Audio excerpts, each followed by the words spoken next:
right, this is Kevin's Campfire / Lipo Fire Stories, episode number 2.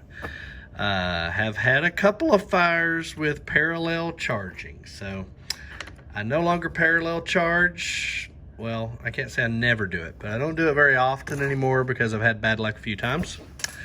So what I would recommend, instead of buying parallel boards, just go ahead and tell you, get 2 dual port chargers, and that way you can just charge on separate channels and it will avoid some of the problems you get with parallel charging.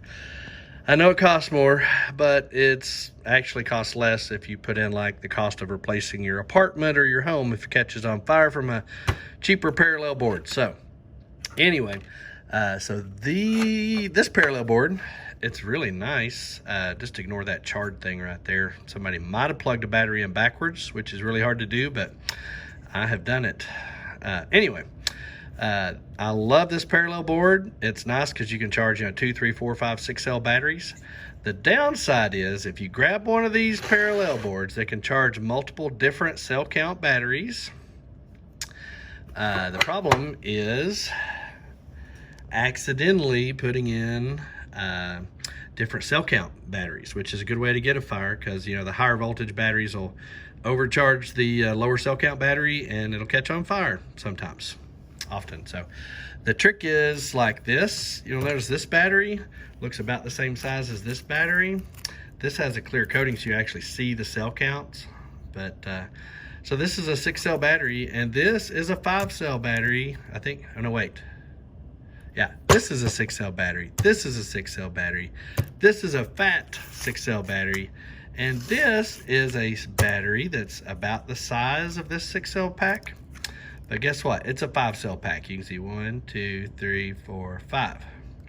And it's actually a little bigger than this 6 cell pack and bigger than this 6 cell pack. So in the past, if I was in a hurry and not paying attention, you can see how it would be pretty easy to plug in several 6 cell packs on your parallel charger and then accidentally put a 5 cell pack in there, and this caused one of the fires we've had in the past. So the best way to avoid this, again, dual port charger, so you're charging on different ports and that won't happen.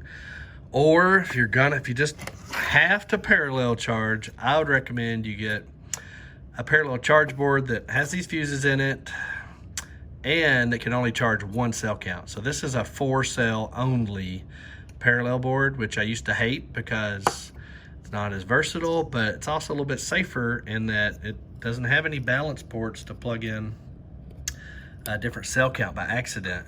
Whereas this one, obviously they all have XT60s, but you can plug in a lot of different cell counts into those. So this one, and I think this one's the same way. Ignore those charred ports there. Anyway, so I would recommend avoiding parallel charging. Episode 3 will come next, and that's it for this episode.